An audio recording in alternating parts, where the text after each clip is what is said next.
Oma Janatamaran Janagana Salakya Chakuru Meditam Yena Tajmai Sigraven Maha Sri Chaitanya Manobhistam Stapitam Yena Bhutare Swayam Rupakaramayam Darati Swaparantikam Vandeham Siguru Sitapara Kamalam Shigurun Vaishnavam Scha Sigurupam Sagatatam Sahagana Raganatam Vitam Stam Sajayavam Sadvaitam Sabadutam Parijana Saitam Krishna Chaitanya Devam Sri Radha Krishna Padan Sahagana Lalita Shibhishakan Vitam Sta Nama Om Vishnu Padaya Krishna Pastaya Bhutare Srimati Bhakti Vedanta Swami Tinamane Namaste Sarasati Devi Gauravani Pacharine Nirvishesa Sanyavadi Paskata Desan Sri Krishna Chaitanya Prabhu Nityananda Sri Advaita Gadadhar Sri Vasari Gaur Bhakta Vrinda Hare Krishna Krishna Krishna Hare Hare Hare Ram Ram Ram Hare Hare.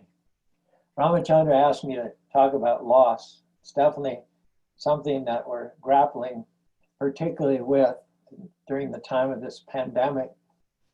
Many people have lost their businesses, they've lost value in their stock portfolios, they've lost their jobs, they may lose their houses if they can't pay their rent or pay their mortgage. They've lost their health. Even those who recovered tend to have lingering health problems afterwards. Some people have lost their lives. A fresh reminder of that with the departure from this world of Bhakti True Maharaj just a few days ago. Prior to that, 5 or 6 devotees in London. So how do we, it's a big part of life. How do we deal with loss? I remember my mother was in a nursing home in Pennsylvania. This is 2005. And she called me up one day and she says, Chris, she was 82. She said, I spent my whole life putting things together, accumulating things. Nice house, family. She worked for a while, lived an upper middle class life. And she says, and now I'm losing it all. She lost her home because she wasn't living in it. She had to pay the bills for the rest home. She lost her husband. She lost, my older brother died. Then she had a stroke, so she lost all movement on the left side of her body. So how do we compute? How do we deal with loss? So I've chosen the topic, Krishna is the gardener, to help us understand the purpose and the role of loss in our lives. Sometimes we hire a gardener. Many of you have houses, you have some trees and shrubs, and a certain time of year you bring in a landscape technician and you prearrange the payment. He goes out there and you don't look over his shoulder, you don't hover. You may be doing something else in the house and you come out after 2 or 3 hours and maybe you were like shocked. Hey, I just asked you to prune the trees. I didn't ask you to cut them to nothing. And yet that's what it takes for new growth. You might have exclaimed, protested to the gardener, but sure, pruning's one thing, but you've taken it too far. There's nothing left. You've totally destroyed our tree. Maybe we felt that way in our lives too. We say, Krishna, I know that loss is part of life, but did it have to be so radical? Did I have to lose this, and this, and this, and this all within a short period of time? Was it necessary to take it to that extreme? You destroyed my life. I have nothing. If you ever said anything like that to your gardener, he probably answered you something to this effect. Just wait, watch, and see. And if you took his advice, sure enough, before long, the tree starts to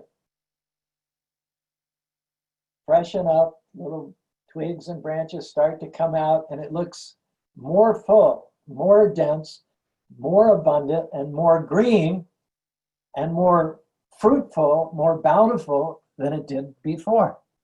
So in the same way that trees and shrubbery need pruning from time to time in order not only to remove the dead growth, which inhibits the overall health of the organism, but you also need to remove the dead growth in order to allow new growth to come in and for this tree to grow straight up so that it'd be healthy and not be vulnerable to lightning strikes and branches breaking off here and there. For every one of us, in order to go ahead, in order to fulfill the destiny that Krishna has in mind for us, you're not going to be able to do that without going through periods of loss, periods of pruning, periods in which you feel like everything you do has a negative effect,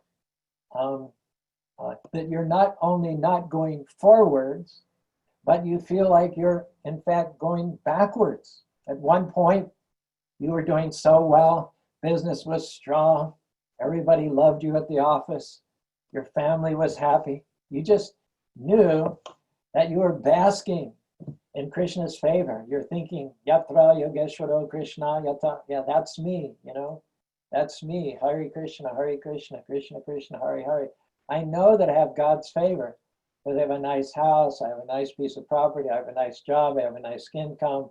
There's harmony in our family. And then something happens, you lose a major client.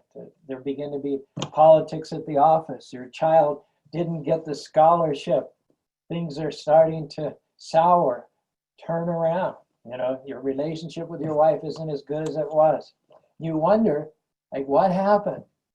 And you might even start to think, well, what did I do wrong? What did I do wrong to deserve all this? Well, you didn't do anything wrong. You might actually have done things right. And now you're getting Krishna's special mercy. He's pruning you. He's taking away those things which are not favorable devotional service and allowing room for those things which are favorable to devotional service to sprout and grow. My point is that just because you're having difficulties, just because there are losses in your life, just because there are things you don't understand, it doesn't mean that you're outside of God's favor. Even in the dark times, even in the valleys, even in the cutback and the pruning seasons, Krishna is fully in control. Ishvara sarvabhutanam hridasharjana ramayantara yantarudrani maya. All that's happening is that he's ordering a cutback. We all know that God's with us, God's blessing us, we're doing the right things during seasons of growth. But God's also blessing us, maybe even more so, during seasons of cutback or pruning. Without the pruning, none of us would become everything that Krishna intends us to be. Krishna wouldn't have allowed the cutback if it wasn't eventually going to work for our good. And I wonder how many of us are all down and depressed and accusing ourselves, thinking that we made too many mistakes, when in fact what we're complaining against or complaining about is something that God is using to get us further along a devotional path. And sure, it may be uncomfortable. We don't understand it.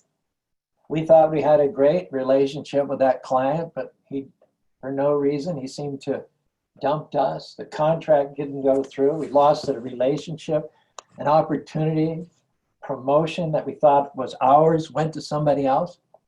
Now, Krishna would have let none of that happen if he didn't intend to use that loss in order to get you something better. He may have pruned a friend out of your life. Well, the reason he did that is because there's a better friend coming. He may have pruned a job out of your life, and the reason he did that is because there's a better job coming. Maybe you suffered a setback in your health during this pandemic. Well, better health is coming in your future. The point is not to be discouraged during times of loss or cutback. It's a sign that new growth is coming. Hare Krishna, Hare Krishna. Brahmabhuta Prashana. Na sochati, na kanchati. If you're going to get spiritually mature, You have to become equal. Sukha dukkha sama kripa. Labho jayo jayo. You know, we're so God consciousness during the sukha and the labha, but then how many of us totally fall apart during the dukkha and the alabha? So spiritual maturity is revealed when you're equipoised, and even advanced devotees are more excited during the periods of pruning, more excited during the periods of cutback, because they know that new growth is coming. It said that if a branch doesn't produce fruit, if there's an aspect or a department of your life which is not assisting you in your march back to home, back to Godhead, Krishna may consider cutting that away. Yashaham anugrahami harise tad dhanam sani. Some losses, some crutches, which are knocked out from underneath us, are to help us to stand on our own and depend on the Lord, irrespective of temporary material things. So to cut out the dead growth makes all the sense in the world, because it's just sapping energy, it's sapping nutrition, not adding to the overall thrust of the spiritual journey. So all that makes a lot of sense. We can understand losing something that's not adding value to our life. But sometimes, even for a branch that does bear fruit, even for an aspect of our life that we call good, still sometimes Krishna the gardener will even cut that back. And we say, well, why? I was president of Berkeley 1975 to 1978. We had a lot of success there. It was only 20 devotees, and due to a good management team, Nagaraj was there, and the Sankirtan team. Mahanidhi was a brahmachari. Haripad was there. We had just a great team. Tapanacharya from New Vrindavan was there. And so we put together a great management team, and we had 120 devotees. We had $1 million worth of books every year. We had a huge Rath Yatra festival with 25,000 people. We bought a farm in Mendocino County. And then Prabhupada left the planet. There was turmoil, and I was obliged to leave. And at the time I thought, Krishna, why? It's going so good. It's producing fruits. I can understand if I wasn't doing a good job, if things weren't going well, I can understand, cut me out and bring someone else in. But we were having as much success, if not more success, than any other temple in America. And I'm saying, Krishna, this is not what pruning's for. Well, it is. It is also what pruning's for, because sometimes you cut away the branches that bear fruit in order to produce new growth that's going to bear more fruit. Sometimes the only way to go from fruit to more fruit is to cut the fruit that you have back.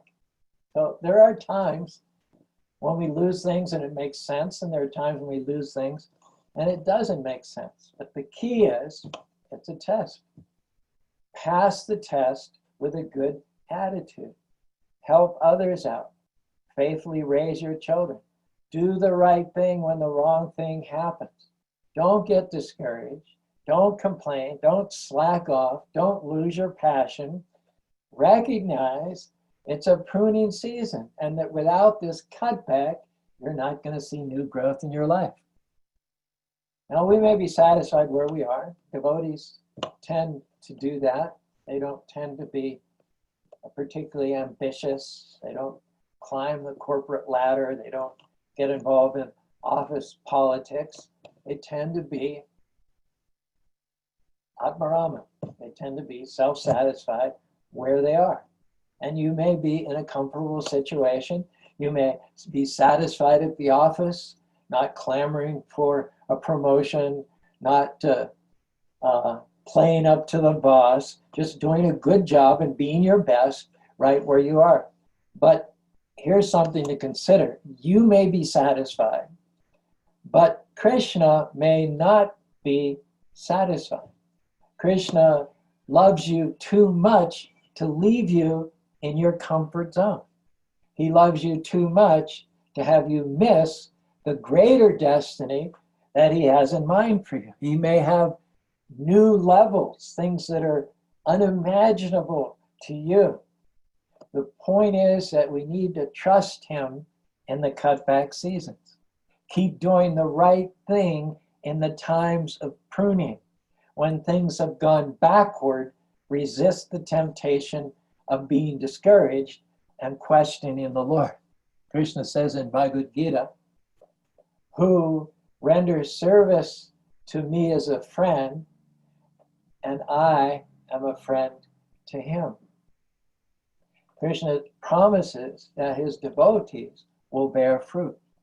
And he promises not just that they'll bear fruit, but then they'll bear more fruit. And then he says they'll bear better fruit. And then he says they'll bear much fruit. So the way to increase in your life is when things get tough, when there's loss, learn to go towards him, shelter under his protective wings. Don't question him. Don't ask why. Don't move away from him. Those are the times that you particularly need to nestle next to the sheltering breast of the Lord. When things happen that you don't understand, they don't make sense, you could be bitter, you could slack off, you could disconnect, but because we're devotees, we're going to do the opposite of what most people were going to do. We're not going to be like everybody else. What pushes everybody else's buttons doesn't push our buttons. We're going to do the unexpected. We're going to do the uncommon. We're going to do the atypical, which is in times of trouble and loss, we're going to trust him more.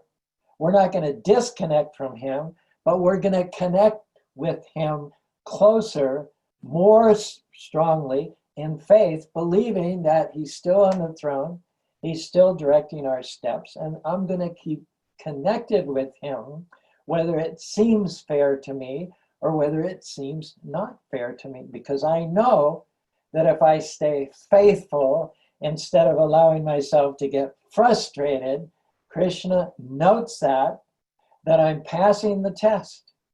Hare Krishna, Krishna Krishna, Hare Hare, Hare Rama, Rama Rama, Hare Hare. A writer named Henry Mitchell, he visited a region in California, probably Napa Valley. That's home to some of the world's finest vineyards. His eye was caught. I wish you could see the slide here. It's one picture says 1,000 words. It says his eye was caught by rows and rows of vines that had just been pruned. And the effect that had on him was a profound depression. So all that was left of the once beautiful grapevines were rows and rows, acres and acres of ugly looking stumps and a few runners stretching from each of those stumps. And Miller, a layman to the winemaking industry, told himself, this looks horrible. Somebody's gone too far. This looks disastrous. However, his guide said not to worry. We cut back every vine for 3 years before it's even allowed to yield any fruit. For these vines, this was the 3rd year. Now, if you just wait a few months, you will see grapes nearly as big as ping pong balls. Now that's a mouth-watering image. I think you'll agree. Grapes as big as ping pong balls coming from those grapevines that are cut back to just ugly, forsaken nubs. So here's the lesson. No pruning, no cutting back, no grapes as big as ping pong balls. Similarly, when you show yourself faithful to Krishna, when you stay connected with him during the cutback season, he's going to release to you much fruit. He'll take you to where you couldn't go on your own. But we're not going to see those new levels of increase without going through seasons of losing, seasons where things are happening that we don't understand, uncomfortable seasons. Seasons where what worked in the past no longer works. Don't be discouraged. It's all part of the process. A sign, in fact, that new growth is coming. Don't make the mistake of thinking that the enemy Maya, some or other, grabbed or wrested the pruning shears away from God and now is just going out of control in the vineyard of your life. No. Krishna Surya Sama Maya Hayanta. Krishna is like the sun, Maya is like the darkness. Wherever there's Krishna, there cannot be darkness. So what's happening in your life has nothing to do with Maya eclipsing Krishna any more than darkness eclipsed light. Krishna's still got the pruning shears. He didn't get trumped. He didn't get overtaken. Now he's directing your steps. Krishna is always in control. From our little point of view, we may not like the cutback. It may not make sense. But this is where we get a chance to exercise our faith. Krishna, I don't understand it, but I do trust you. I know that you wouldn't have allowed it unless it has a purpose. So I'm going to thank you that not only are we going to come out of this pandemic, this season of loss, but I'm going to come out better than I was before it started. Now, I wonder how many times we're fighting the very things that Krishna was ordained to mature us and to grow us. I believe that standing against sickness and addictions and dysfunction and every difficulty is something that we have to do. But some difficulties are not sent by the enemy. Some difficulties are sent by the gardener. And even if they're sent by the enemy to do you harm, Krishna knows how to turn it around and use it for good. Krishna is pruning us, cutting back things not to limit us, but to get us prepared for new growth.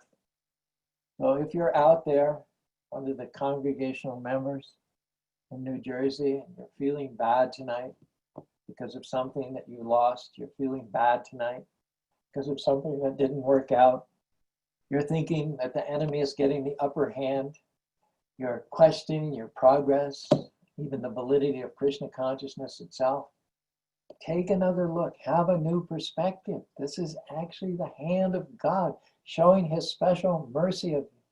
Don't give Maya too much credit. Maya can't touch you without Krishna's permission.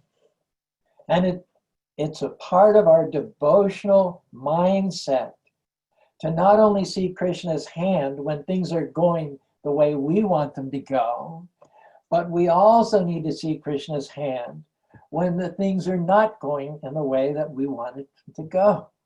It's easy to have faith in Krishna in the harvest seasons, in the growing seasons, the promotion seasons, but the real test is to keep your faith and your trust in Krishna in the pruning seasons. That's when you may have to dig down deep. So in fact, your praise, your trust and faithfulness in the pruning seasons carries more weight than in the harvest season. Hare Krishna, Hare Krishna, Krishna Krishna, Hare Hare, Hare Rama, Rama Rama, Hare Hare. You may be thinking that you've been cut back. You may be thinking that you're going backwards instead of forward. But my suggestion is just wait and watch and see. If you pass the test now, just watch where you're going to be next year. Watch for the people and the connections that are going to come into your life in the future. Be on the lookout for the new opportunities and the new doors opening. You won't at that time be complaining about the cutback. You'll be saying, Lord, thank you for pruning me. Thank you for getting me prepared. Thank you for taking me to new levels. Pruning is not because you've done something wrong. It's not because God's punishing you. It's not because God took a break and forgot about you. It's a test to see what you're made of.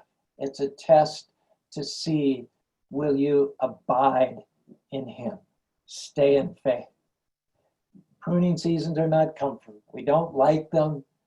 But if we recognize them as part of the process, we can thank the Lord in the cutback seasons, knowing that without those, we would not be able to, in the future, produce more fruit. We would not be able to move forward in the future without being cut back in the present. If you don't understand this principle, you're going to be frustrated in Krishna consciousness.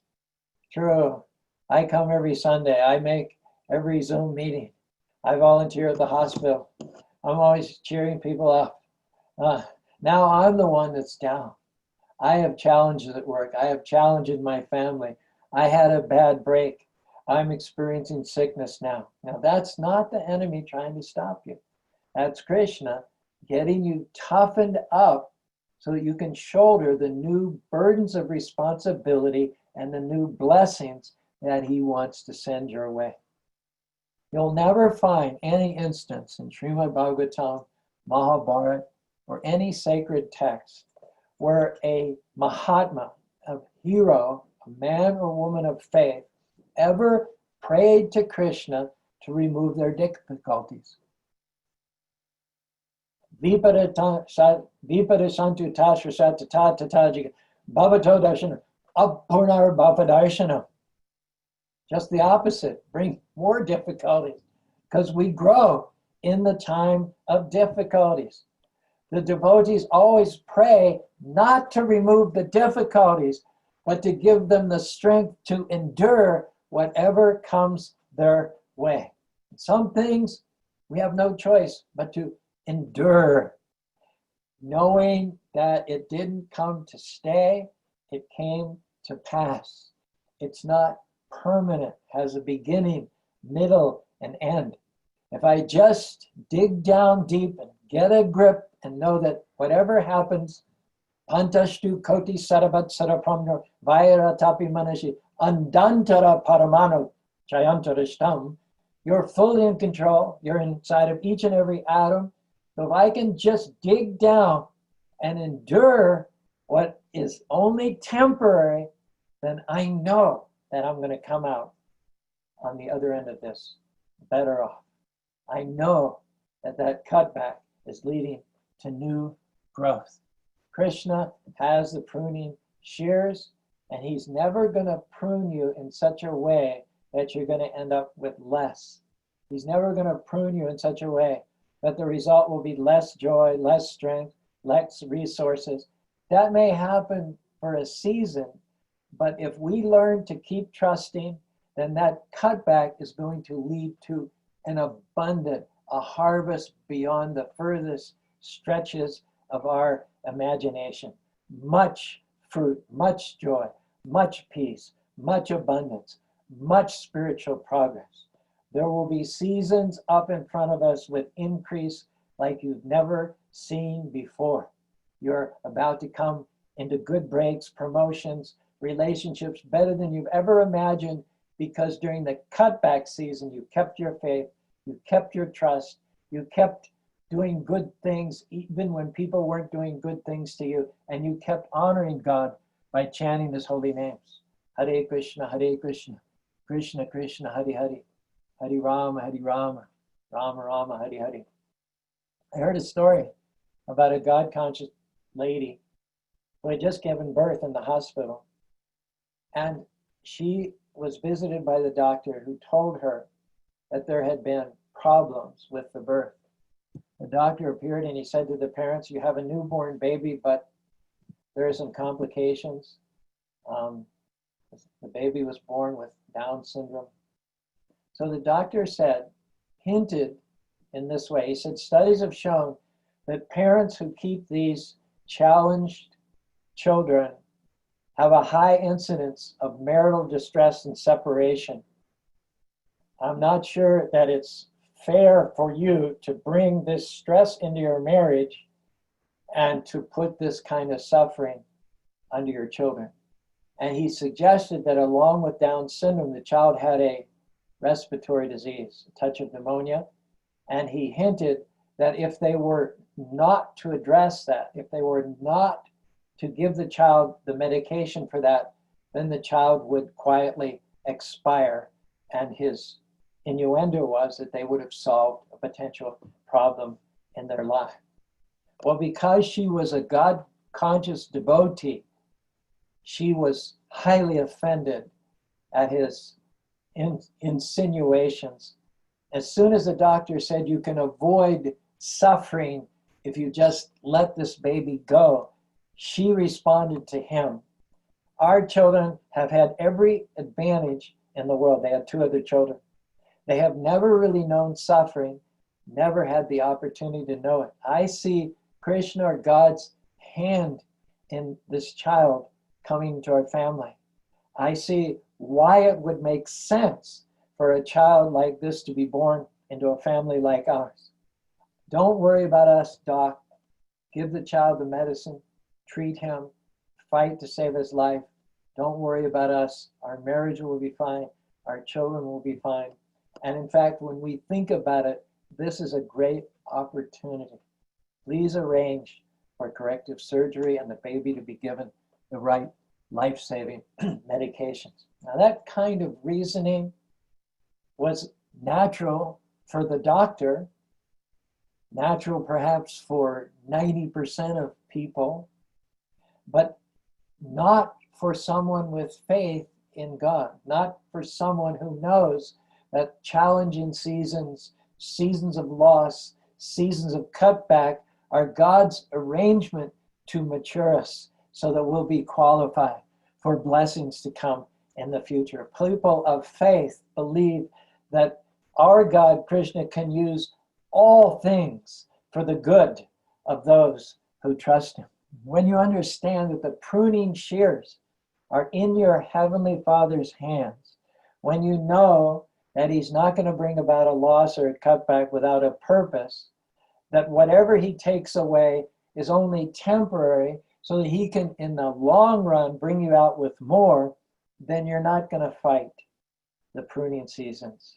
You're not going to be bitter. You're not going to say, Krishna, I was doing my best. Why did you allow this to happen? When you trust Krishna, who is in control of the cutbacks, you recognize that he wouldn't have taken you backwards unless the overall plan was to bring you out with much fruit. I heard a story about a boy. He went to a contest for those homemade, again, the slides here are priceless. We'll work on this aspect. But it's the contest where boys are supposed to make their own four-wheeled carts. They're not motorized. They just go by gravity down through a course marked by hay bales, and they compete with each other. So amongst all the boys that assembled and all the carts, it was obvious that the fathers had, the boys are supposed to do themselves, but it was obvious that the father had a big hand. And this was a very affluent suburb. So not only had the fathers used their superior engineering skills and all to help their sons make these carts, but quite a bit of money had obviously gone into some of these carts. And there was one boy who didn't have a father in the house. His mother was a single parent. His father wasn't around to help him. And his cart didn't look as sleek and shiny as inexpensive as the other carts. So anyway, the contest pitted the boys in pairs, one against the other, and then the winner of each heat would end up advancing to the next round in a series of eliminations. So some or other, this kid's funny-looking car won again and again. He defied all the odds. He came up into the finals with another kid who had a slick-looking, expensive, well-made racer. So, with the championship race about to begin, the boy with a funny-looking homemade cart asked the director of the race if he could wait a moment before firing the starting gun so the boy could pray. Well, the crowd now was totally on the side of the underdog, enthralled by this dramatic, come from behind, unlikely story unfolding before them. They stood in silence. They loved the boy for the fact that he wanted to stay a prayer, and they secretly prayed along with him that he would win the race. He seemed so deserving. The boy did win the race. He was given a trophy. And the director said to him in the winner's circle there, he said in front of everybody over the microphone, he said, well, I guess it's a good thing that you prayed so that you could win the race. Oh no, the boy said, horrified. He was aghast to realize that he had been so misunderstood. He said, I didn't pray to win. That would have been wrong. The other boy had as much right to win as I did. I wasn't going to pray that God make him lose. I just prayed that God would keep me from crying if I lost. Now, would you agree with me that that boy had a great connection to God, just as a healthy branch has a healthy connection to the vine? Life is not about asking God to fulfill our desires.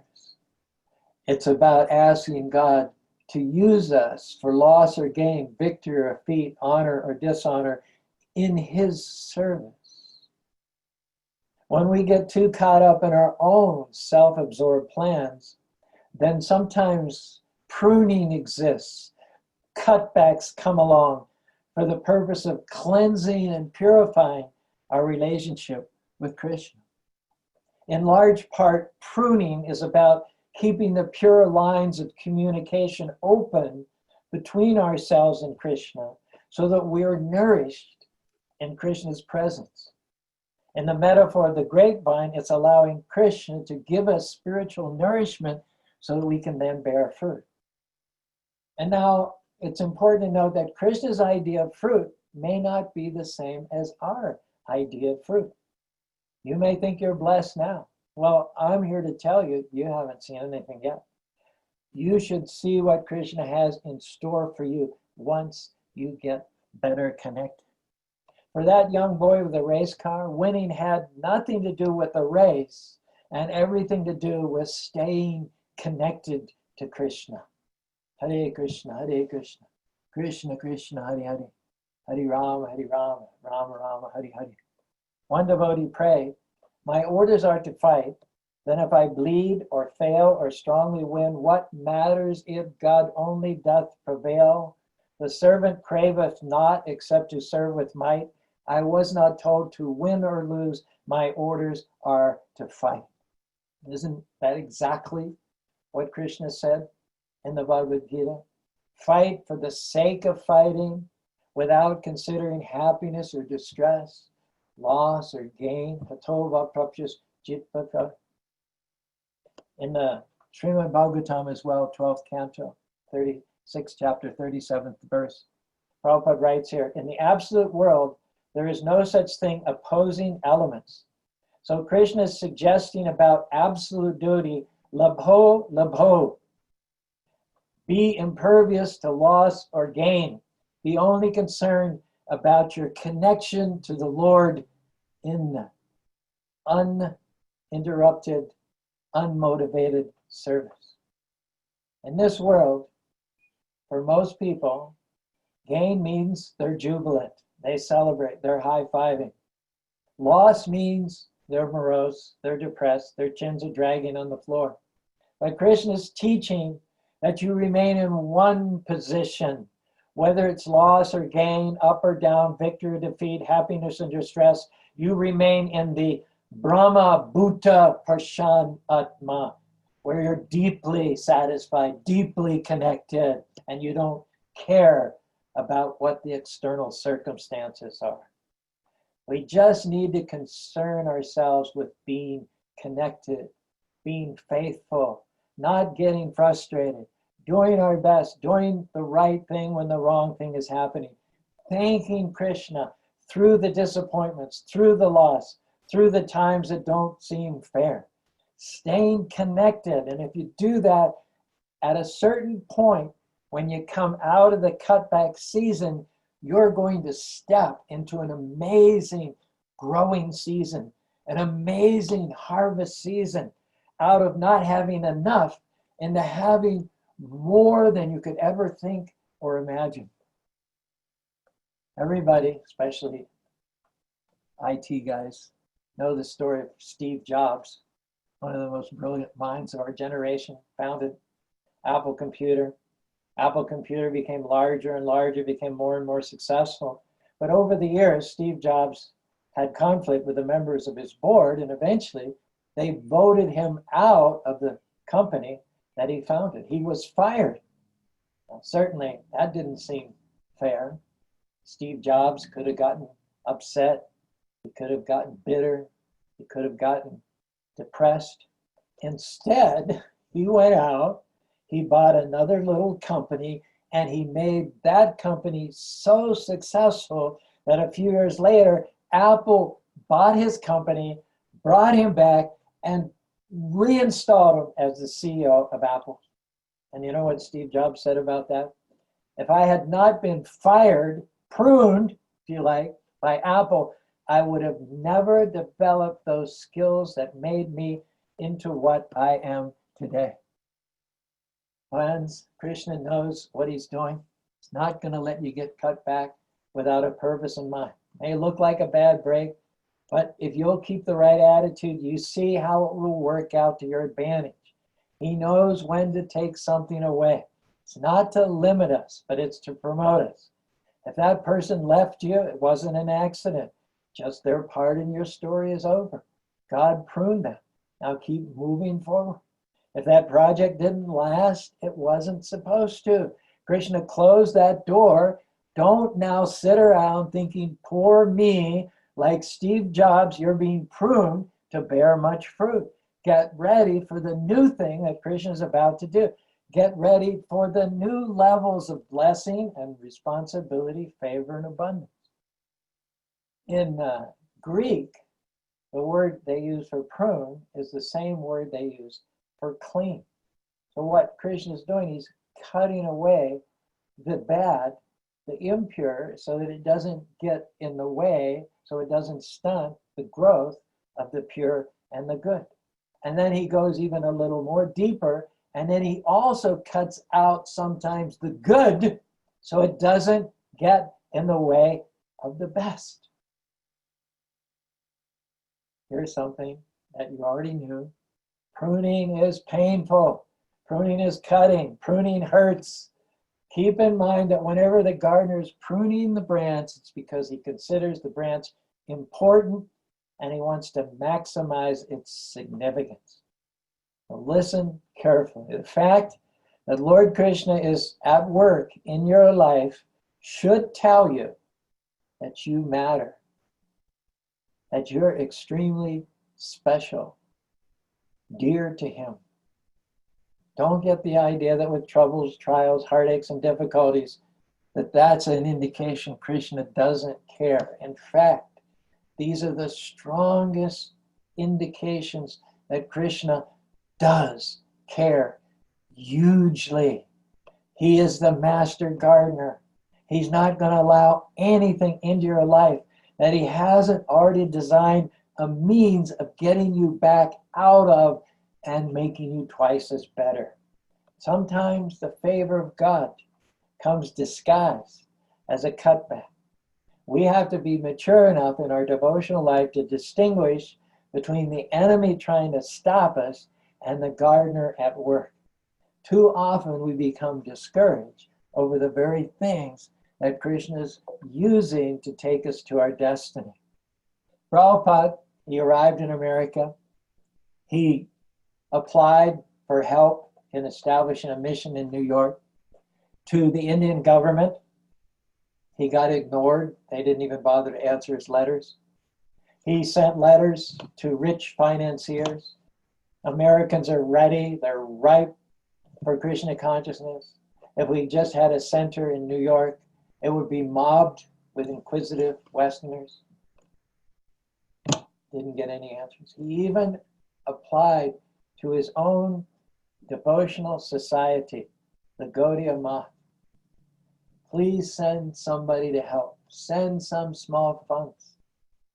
There was one brahmachari who was corresponding with Prabhupada, and he was getting ready to come and join Prabhupada.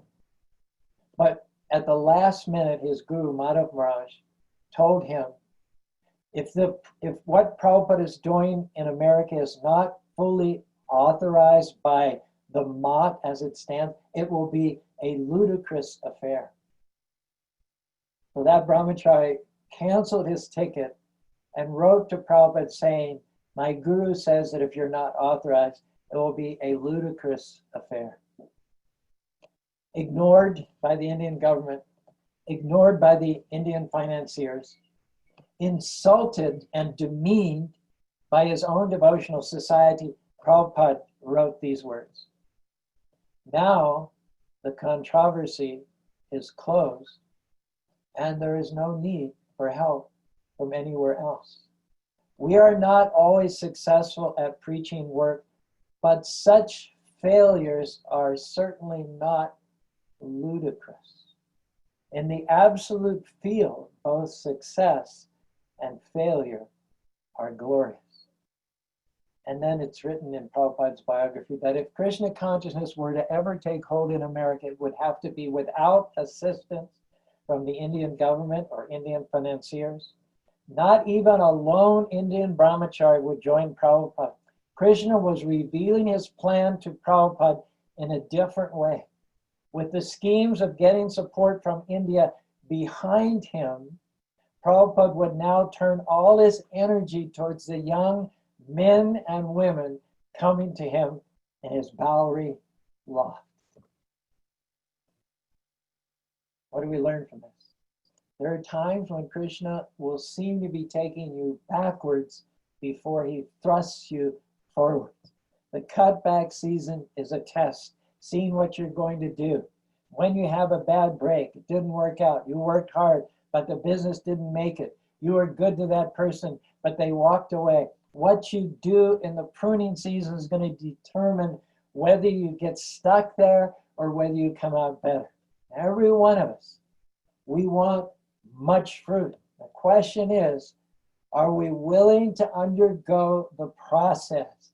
Will we do the right things, keep the right attitude in the time of pruning? Will we trust the Lord when things are not making sense? Sometimes Krishna will close the door because where you are, it's too small. You may not be able to see it. It looks big to you. It seems fulfilling to you. It seems the culmination of a dream to you. But Krishna's dream for your life is much bigger than your dream. His idea of much is different from your idea. We're asking you to trust him in the cutback seasons. We're not going to understand everything that happens along the way, but we can understand this, that Krishna knows what's best for us. That's why the scripture says his ways are not our ways. Hare Krishna, Krishna Krishna, Hare Hare, Hare Rama, Rama Rama, Hare Hare. If we'll just give ourselves to God and trust and surrender, he will give us what is best for us. May not be what we thought we wanted, but it will be exactly what we need, and it will be greater than anything we could have ever asked for. You may be in a time of pruning. You've had some cutbacks. You've gone in the wrong direction. You might be tempted to be a little discouraged. Our encouragement is to recognize that Krishna is getting you in position for new growth. He wouldn't be pruning you now if he didn't have something better. Now, do your part. Keep connected. Keep thanking him. Keep trusting him. Keep staying faithful. If you do this, the cutback's not permanent. You're going to come into much fruit. Abundance is coming. Promotion is coming. Breakthroughs are coming. The fullness of your destiny in this life and next life, back to home, back to God. Hare Krishna, Krishna Krishna, Hare Hare, Hare Rama, Rama Rama, Hare Hare. Are you all still with me? Very much. Very much. Yes, Prabhu. Thank you very much for such an enlivening, positive, uplifting, energizing talk, Prabhuji. It just gives us hope in the midst of everything that's going on in everybody's lives. We all have problems, different kinds of problems, different degrees of problems. And just to hear these positive messages puts things right back in perspective. If anybody has any question, you could either type, raise your hand, or just unmute yourself and you can ask. I'll ask one thing you mentioned that really struck me was when somebody or you yourself feel that you're not worth anything, or somebody constantly, people around you make you feel you're not worth anything. You mentioned that don't complain, don't feel down. Even in that situation, help others. All these things I know, I've read books, I know all these things. I need to stay positive, I should help others, I should not feel down, I should have faith in Krishna. But still there are times, let's say, that I do feel down. And people around me make me feel that I'm really not worth anything. And at that point, all the doors seem to close. I come to a dead end. Technically, I know everything, what should be done, but still I'm not able to do. What should be done at that point? I think, what's happening is that negative things are knocking in the door. And even great saints, even great Mahatmas, nobody's immune from negativity, depression, accusing voices, lack of self-esteem, knocking at the door. We all have that. So don't think that you're the only one that thinks that way, or that you're the only one in whose mind those kinds of thoughts come. It happens to everybody. Nobody, I don't believe, is so advanced that they don't have thoughts like that knocking on the door from time to time. However, with the training and the background that we have, we're not going to let them in the door. It's not that those thoughts don't come calling, but the difference between a devotee and a non-devotee is that the devotee sees that this is not karma, this is Krishna's plan.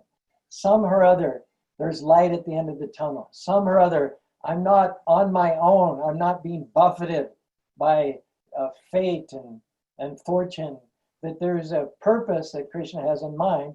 And the fact that I don't know that purpose is not, that makes sense. If I could understand God, he wouldn't be God, my mind would be God. So that's all perfectly consistent with our philosophy. So negative thoughts come to everybody without exception, I would venture to say. But don't let them in the door. Don't dwell on them. And if you're a devotee, you've got all the tools to just slam the door in their face and put the deadlock in and not hear anything more from them. It is said that when you have self-doubts, do two things. Look within and look ahead. Think of how we're constituted. Nate Vatma Janujam. Krishna blessed us from the beginning. He made us imperishable. He made us eternal. He made us of the same quality as him. You can't be burned, you can't be dried, you can't be drowned, you can't be cut. So it doesn't matter what happens to you. You're always blessed, and you can never be cursed. God made it that way in the beginning. There's nothing you can do. There's nothing a pandemic can do. There's nothing enemies can do. There's nothing Maya can do that's ever going to make you unfortunate. Krishna put so much fortune in you when he fashioned you with his hand that there's no force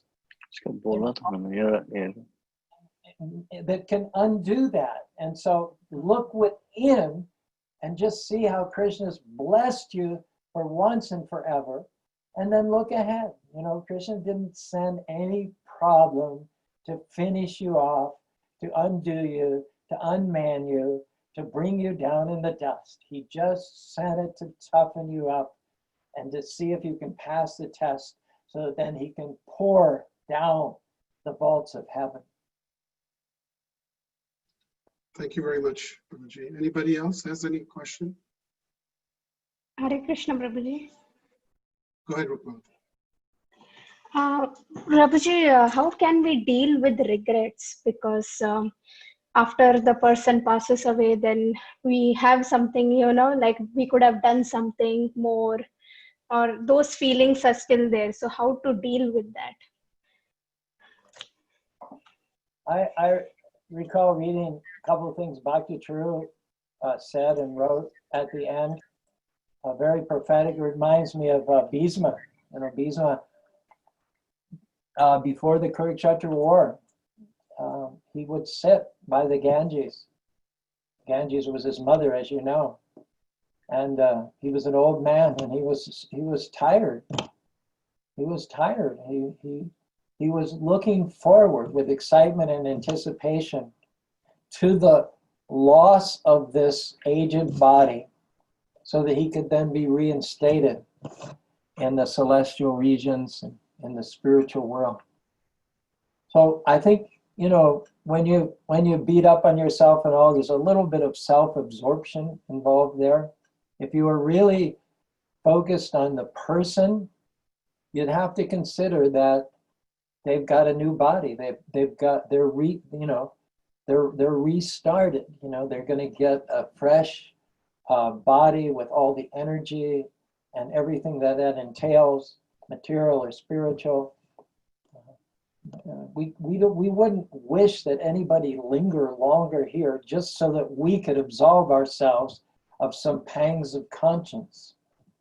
So I wouldn't waste time in that way. When Tara was cradling the head of Bali, Ram had just killed him with their arrows, and she was lamenting. And lamentation is fine. I mean, there's a time for lamenting, but it should be brief. It says, don't let the birds of lamentation. It says you can let the birds of lamentation fly over your head, but don't let them nest in your hair. So Tara was going over it. She was becoming a little excessive in her grief and her lamentation. And Ram said, he's dead. There's nothing you can do to change his life. And whatever you may have done or not, he's forgotten about that. He's somewhere else. He's engaged in the new place that Krishna sent him. Just like when you wake up, you don't go back over all the things that happened to you in your dream. You don't even remember them. So they've forgotten what you did or what you didn't do.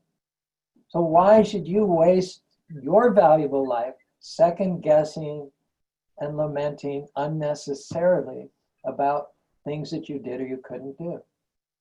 I mean, wherever there's smoke, there's fire. Dumain abhidetevanir yatadosho Malina cha.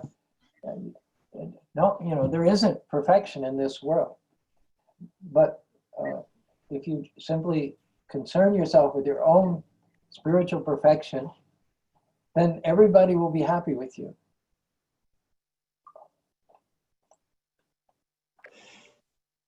Thank you so much, Prabhuji. I have a Anyone else? question. Yeah, Hare Krishna. Go ahead. Ramchandra Prabhuji. Yeah. Can you hear me? Hare Krishna. I can hear you fine, yeah. Hello? Yes, we can hear. Yeah, Hare Krishna. Thank you very much, Prabhuji. Wonderful, beautiful. I tell you, I also heard you're in the palm of his hands, and I'm excited to hear transforming your troubles. Thank you again. So this could be a very personal thing. As a small business owner, it's sometimes so brutal.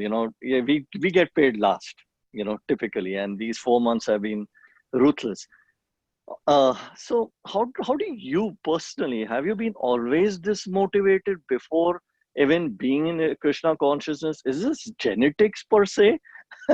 Because there are a lot of people who do chanting and not necessarily the outcome we get to see them is pretty consistent with all the devotees. So you personally, how do you motivate yourself to keep pushing yourself and sharing this Krishna consciousness so enthusiastically? I don't know. I mean, I'm just wired that way. I'm just wired that way. think all the time about how to expand and how to spread Krishna consciousness. It's just, I can't be otherwise. You know what I'm saying? It's wonderful. It's as much a mystery to me as you. And I wasn't like that before I was a devotee. I met the devotees in 1970 in Australia, and I had been very listless. Okay. There wasn't anything that I could get behind. There wasn't anything that attracted me. There wasn't anything I particularly believed in. You know, Krishna consciousness, you know, it's the only thing. It's the only thing in my life that I actually ever resonated with. You know, but it's the only thing. That's all. I mean, I get up in the morning, I'm thinking, you know, what can we do to expand? What can we do to improve? You know, go to bed at night, and it's just, I mean, it's wonderful.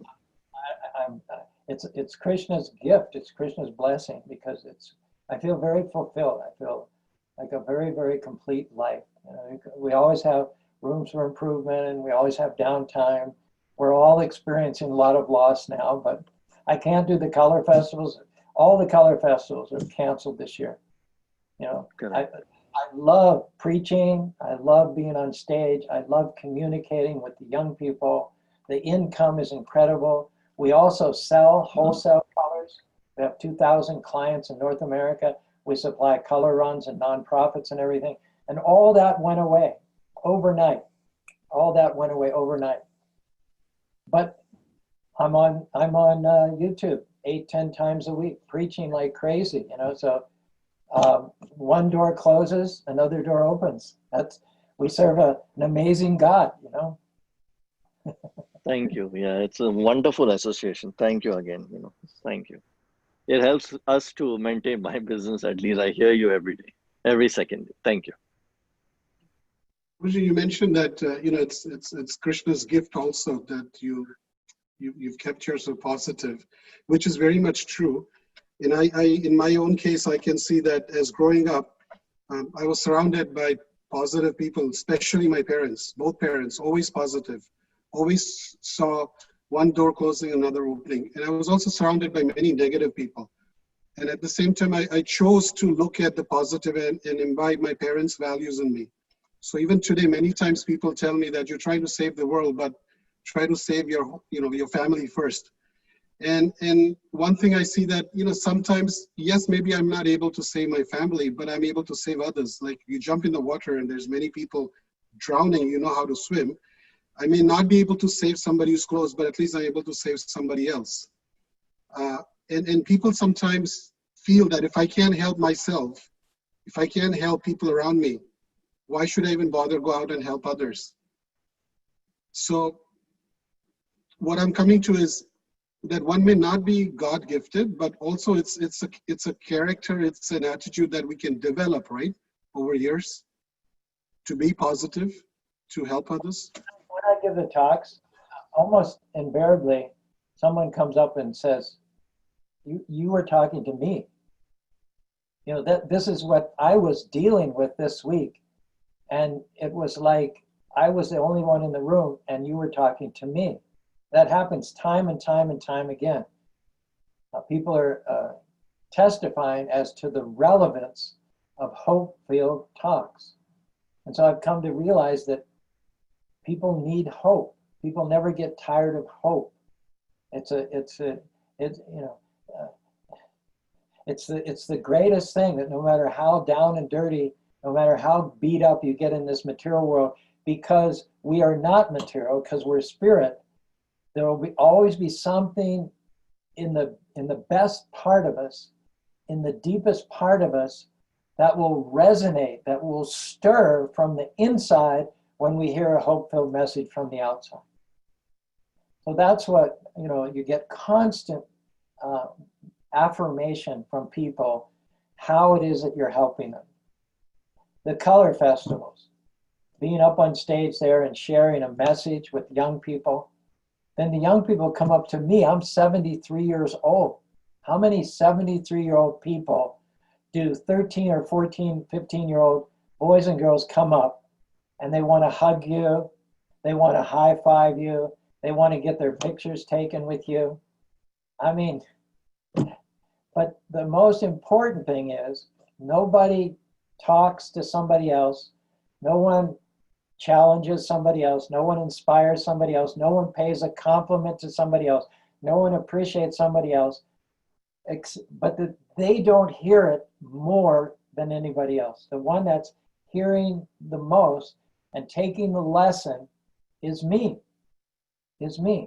So exactly what you said, when you're helping other people out, you're listening to what you're saying. You build other people up, you're building yourself up.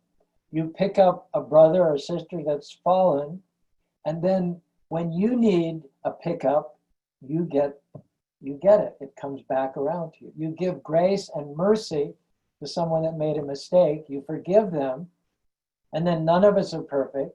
When we make a mistake, the grace and mercy will be there for us.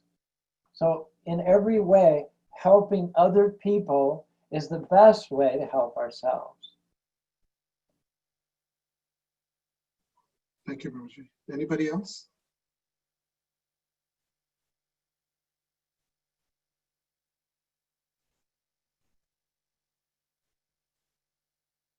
Okay, well, I'll ask another one. So I heard your talk and I get inspired. I feel very upbeat, but as soon as this talk ends, and as soon as we say, Nithai Gaur, Haribo, thank you for the class, and as soon as I shut my computer, then I go back to my routines. Everything that I heard from here, comes out from here.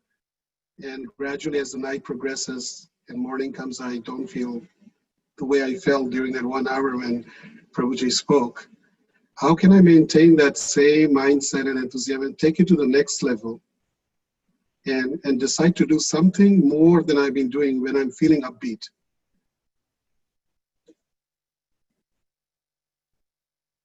I like to listen to hope-filled messages. I'll even listen to my own talks, 8 or 10 times. If you're getting a mundane message, for instance, all this positive thinking, I think they call it the secret. If you get what you put out. So if you just think positively, then good things, the universe will be kind to you, whatever that means. You know what I'm saying? I find that all very trite, convenient, self-serving. But the difference in what we're doing is we're not just being positive, but we're hooking up with Krishna, who is the supernatural creator of millions and millions of universes. We may not be very powerful, we may not be very intelligent, we may not have a lot of resources. And if we were facing something like the pandemic on our own, we'd have every right to be depressed and down. But the good news is that we're never alone. We're always accompanied by the Supreme Personality of Godhead. And we can invoke him just by chanting his holy names, by putting on a good message, never wasting time. During the commute, instead of listening to the radio and hearing all that trash, just put on a good CD, tune into Krishna radio. Don't chant your japa. No, not at that time. But there are many other things you could do. Or when you go for a walk, just have your MP3 player there. Just keep, it's like, it never ends, but it's not tough, it's not difficult, it's not painful. The difficulty of Bhakti Yoga is that you have to make it, you have to become the person Bhagavat. And that requires more and more engagement, more and more commitment, a more and more ruchi, more and more taste. But it's the very nature of the practices that you do get progressively more and more addicted. You do get to be a pure devotee in due course of time. So just keep filling yourself up, keep filling yourself up. There are a lot of opportunities, there are tapes, there are MP3s, there's the Japa beads that we have, there's association of devotees. Even if at the office, it's all negative with backbiting, you don't like the boss, and you're not too thrilled about the company.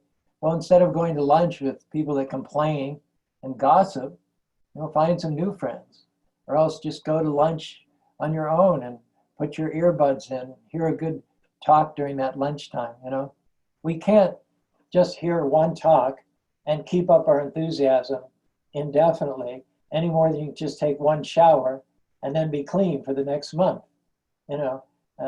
If one thing that people always say about Prabhupada is he was regulated. He did the same things at the same time every day.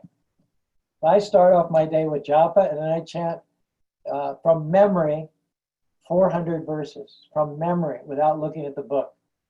And then I try and add 2 or 3 verses every week. So as long as I keep to that routine, I'm going to have, every day is going to be a good day, because those verses are going to, when a circumstance arises, I'm going to have a verse to address that circumstance and to deal with it. That's just what I do. Everybody can have a routine to fortify themselves in the morning, something at the break and at the lunch hour, and then again in the evening. Thank you, Prabhuji. Swati Mataji has a question.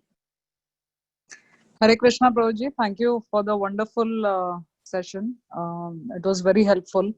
Prabhuji, I have some faith in Krishna by the mercy of Krishna and devotees, but what can I do to make that faith unflinching? How can I develop that faith, to the point where, like you said, even if there are reverses, you need to have complete conviction and faith that Krishna is there to protect us. So how do we develop that kind of firm faith in Krishna? Well, Krishna says, Yayata mam papadyatam sutaiva bhajami mama, right? As they surrender to me, I reward them accordingly. So if you offer your food, chant 2%, Krishna reciprocates with you 2%. He makes you 2% better off than you were before. If you do 5%, 10%, 50%, the point is always be further along than you were before. You should be able to look back this year and see how you're more detached, more absorbed in Krishna consciousness than you were this time last year, and so on and so forth. So always be advancing, always be moving forward. Don't neglect the japa, don't neglect to offer your Purshottam. Those are the 2 foundational principles.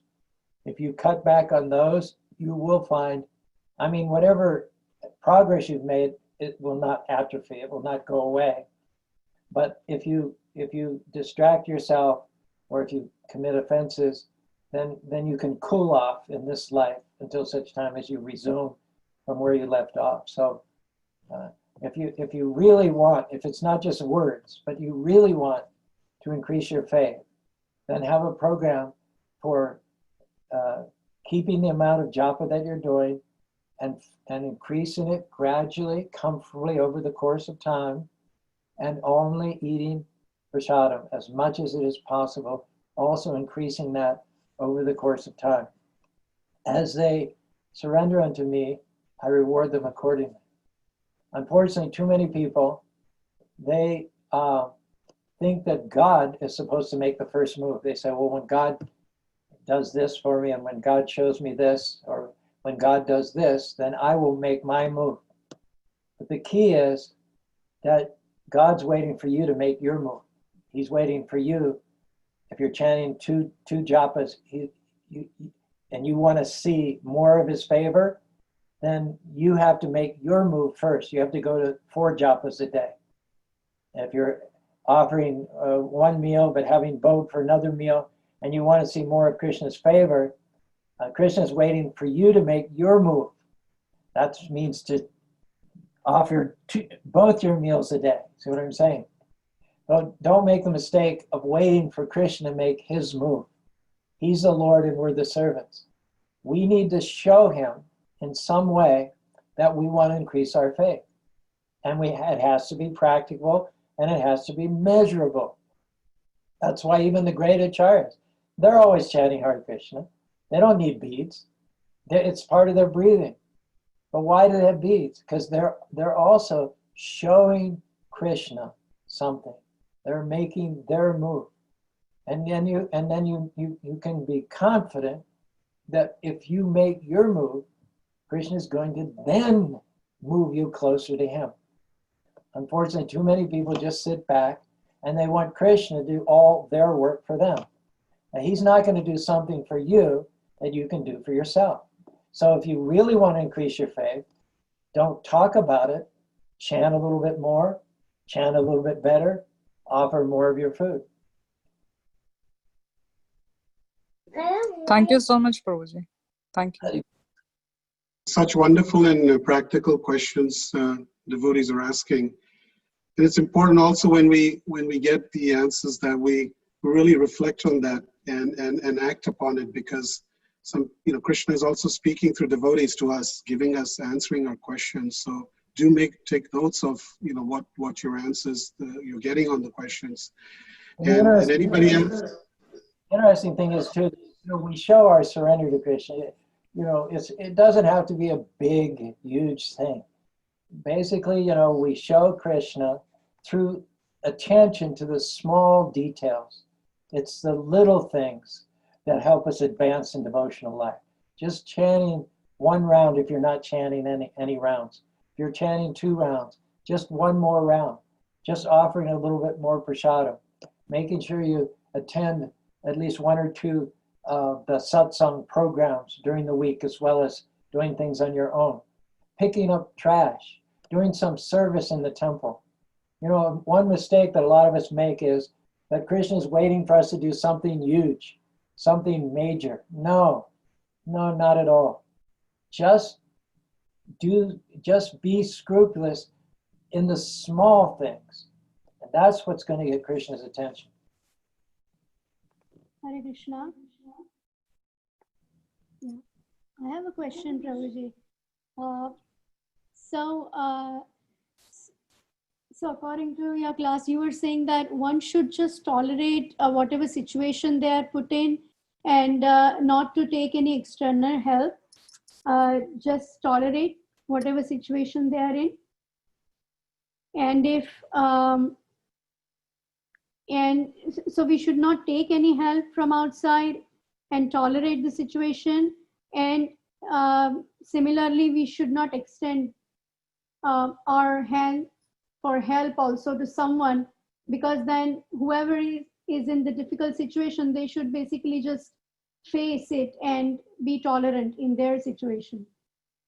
Is it? No, I think I was pretty much saying the opposite of all those things. I don't think those words came out of my mouth. Maybe I'm wrong. You can tell me if I'm wrong. I'm 73. Maybe I'm getting senile, but I don't recall having said anything to that effect.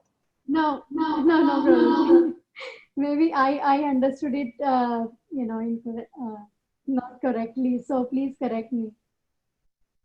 Well, that's what we've been talking about, how our progress is tied up with other people. When you help other people, you help yourself. I might have said that a devotee tends to be satisfied, Brahmabhuta, because we have this spiritual dimension. We don't do politics in the office. We don't backstab people. Dirty tricks. Those things aren't our priority in life. We have a good job, we have a good income, and it's important to us to get along with everybody in the office. Help. If someone has a problem, help them out. Don't try to cut them off. Give them your skills. Be liberal in sharing what you know, so that others can come up and be successful in the office as well. But sometimes you may feel like you're overqualified for a particular job. You may feel like you can do more, that you're made for more, that your destiny is much bigger than this. But it's important to do your best where you are. It doesn't mean that's where you're always going to be. But Krishna may be testing you to see how you are with little before he gives you much. You know what I'm saying? So if you have a job that you feel you're overqualified for, it's not fully engaging you. Find ways to be busy, find ways to be happy, find ways to be meaningful. If your hours are not fully engaged, you can take some time and help others and help them in the office also. Make yourself indispensable.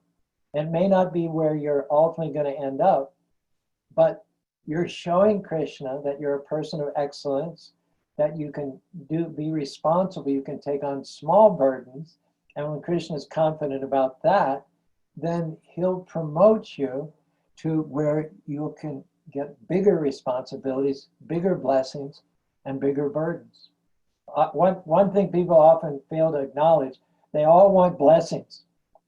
They go to the temple, they're all asking, give me blessings, give me a promotion, give me more money, give me good health, let my children go to college, let my daughter marry a good man, let my man marry. Everybody wants blessings, but with every blessing, there comes a burden, isn't it? And you get maybe you're working 9 to 5, and then you get a promotion, and now you find you're working, you're in the office till 8 or 9 o'clock at night, and then you're cursing. Oh man, I don't like this. But you need to embrace the burden, because a blessing always comes with a burden. If you get a promotion, you may have to work longer hours. So if you accept the burden, then you're qualifying for the blessing. So maybe you're in a job that's not very fulfilling, it's not very interesting, you could be bored. But if you think that Krishna is watching you, Krishna is noting your attitude, and you bloom where you're planted, then great promotion awaits you in the future. That's what I was saying when I meant to be contented. To be contented doesn't mean to be lazy and to have no ambitions. It just means to do your best where you are. It doesn't mean that's where you're always going to be. Thank you very much. Haribol Prabhuji. Can I just pause for 1 second? Can Rani Mataji just go? She has one question, and then I'll come back to you. Hare Krishna, thank you so much, Prabhuji, for your class. It was very, very uplifting. I want to hear more and more of your classes now.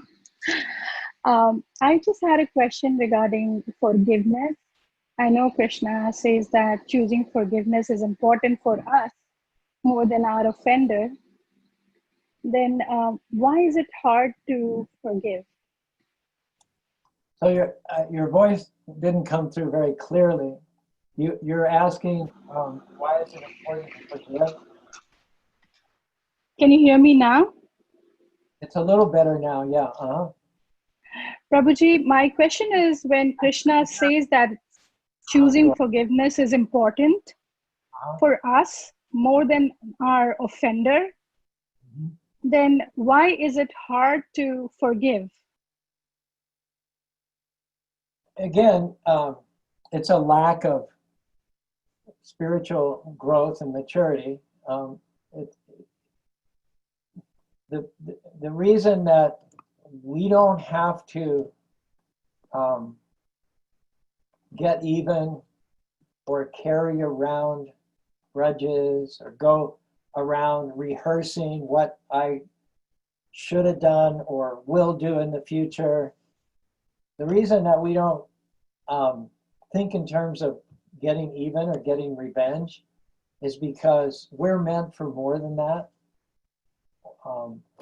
We don't want to be dragged down to that person's level. It's just like when Kali, you know the story in Bhagavatam, when Kali was cutting the legs of the bull, in that story, and the cow. You know that story? No, I do not. Okay, so it was the Kali Yuga was coming, and the bull is Dharma, and he has 4 legs: religiousness, cleanliness, austerity, and 4 legs of the bull.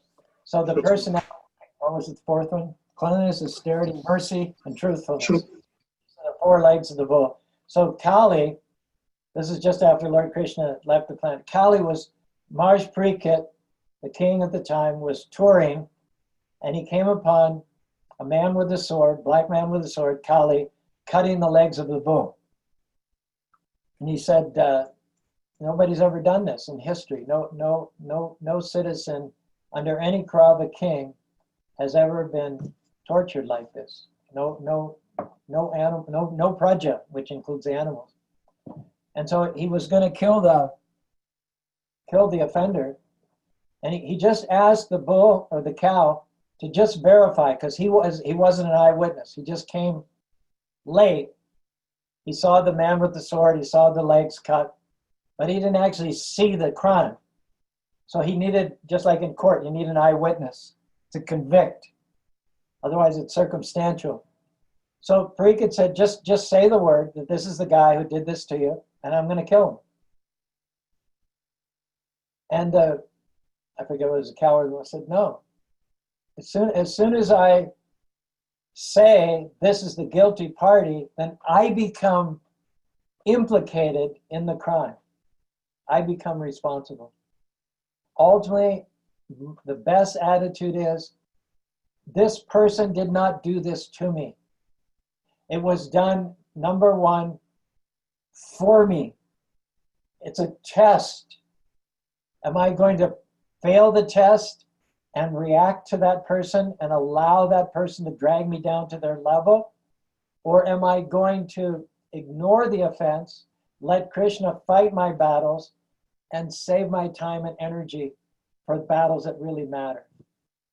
And so that's why the cow refused to identify Kali as her torturer, because she said, basically, we all have better things to do than to worry and get involved in getting even and getting revenge. Now, a really practical, hard-headed consideration, if you are kind of person that feels like there should be an eye for an eye and a tooth for a tooth, at the same time, we all have to recognize that there is mercy. You have to balance justice and mercy. And in order to give the right measurement of punishment and mercy, you have to be basically omniscient. You have to know everything. You have to know all the circumstances of the crime. You have to know the victim. You have to know the perpetrator. You basically cannot dispense perfect justice unless you are omniscient. So that gives me pause. My justice will not only be a waste of my time and a waste of my energy, it will drag me down from the mode of goodness to the mode of passion and ignorance. But more importantly, my justice can never balance mercy and punishment in the way that they're supposed to be. God, on the other hand, he can give more severe punishment than I could ever give. And he can also show mercy where I probably wouldn't. What if I punished in an instance when there were, just take an example. How many times do we take offense that someone said or did something to us and it wasn't the case at all? Have you ever done that? You thought someone offended you, you thought someone spoke against you, you thought someone betrayed you, and you got it wrong. You misunderstood it totally. They had no intention of doing that. It wasn't what was happening, but you jumped to conclusions. It happens all the time. We simply don't have the level of understanding and knowledge to be able to actually give out punishment, because it's not all about punishment. You have to have punishment and justice in the right balance. And there's only one person that can do that. It's not me. So I'm going to leave matters of vengeance up to the Lord, because he'll do it much. If punishment is needed, he'll be a better punishment. If mercy is needed, he knows things in people's hearts that I could never know. If someone's deserving of mercy, if someone has the potential for change, Krishna knows that person better than they know themselves. So best to just leave all these matters up to the Lord. Let him fight your battles. And you're free to pursue your own destiny. It's ultimately, it's just in your own best interest to forgive. You're not exonerating someone from the crime, but you're just freeing yourself from the grip of action and reaction and being dragged down to their level. That's all. I heard about, there was some kids that played a little league baseball game, and the one team got beat 30-0. So after the game, the parents came to pick up one of the boys in the losing team, and the pitcher from the winning team came over and to this smaller boy, and in front of his parents, he said, "Your team sucked." So you know what the little boy answered? He said, "You pitched a great game."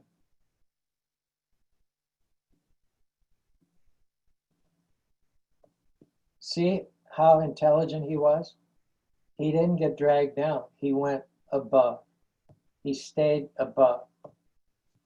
He's able to get on with his life. He's not going to be distracted or diverted by the provocation of this guy. He's going to compliment him. And who knows? When you do the unexpected, I mean, you're releasing forces that are not normally released. I've been out on book distribution. I can't tell you how many times someone said something to provoke me in passing. Like in Australia, they used to say, "Get a job, mate." You know, they because you've got Tilak and Dodi, and you're presenting yourself as a spiritualist.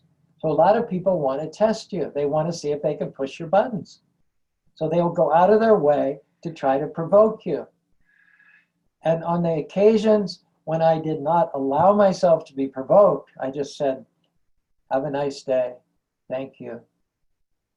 I was amazed at the number of people that would stop, come back, and buy a book because they were impressed that I did not allow myself to go on the low road, but I had the self-control and presence to stay on the high road. You'd be surprised.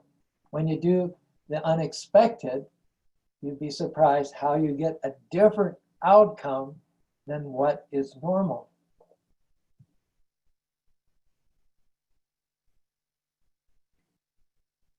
Thank you so much, Prabhuji. That was beautifully explained. Thank you so much. Venkata Prabhu? Yes, thanks, Prabhu. It's like a very wonderful and sweetful speech, Prabhu, to uplift personally. And but partially, my question answer was like a revealed in previous question.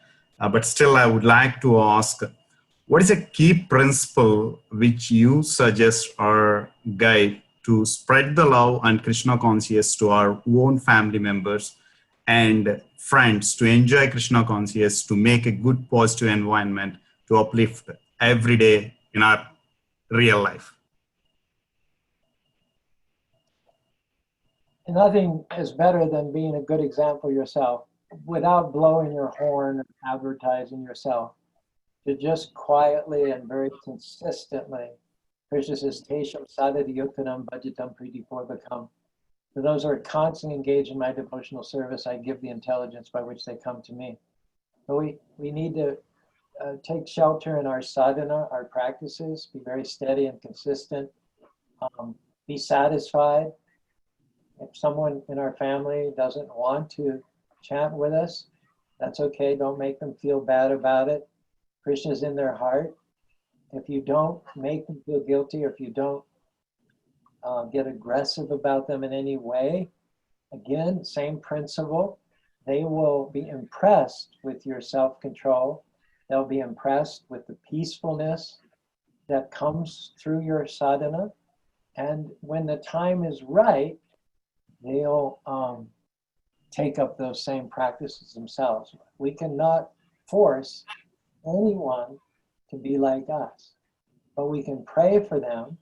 We can be the best devotees that we can be. And then because we're good devotees, Krishna is within everybody's heart. So Krishna can change that person. I can't change that person, but Krishna can change that person. So if there are those for whom we're concerned, best not to confront them directly, but just pray for them internally. And then if and when Krishna wants to bring about a change of heart, he's right there within their heart. He can do it easily. Another practical thing is small groups. Right now I notice we have 50 or so people on this talk. But a lot of churches, and we do this with at least one small group in Salt Lake City, we meet on a Zoom call, about 10 families. And we do life together. You know, we basically start with a scripture and a kirtan, but we can go anywhere, you know, based on that. We can go anywhere. And it's a very, you know, we're not a solitary spiritual pursuit. We don't go off like ISKCON and Chant. We do it together, probably build a house in which the whole world can live. So if you have 5 or 6 families that you're close to in the office, you have something in common, it's a very, very dynamic and successful strategy that churches all over the world are using to get together once a week. And Zoom makes it so much easier. You don't even have to leave your house. It seems to me with Zoom, if you have small groups that meet once a week and just get things off your chest and reveal your mind, that's also a really good way to help your family members and friends advance in Krishna consciousness. Thanks, Prabhu.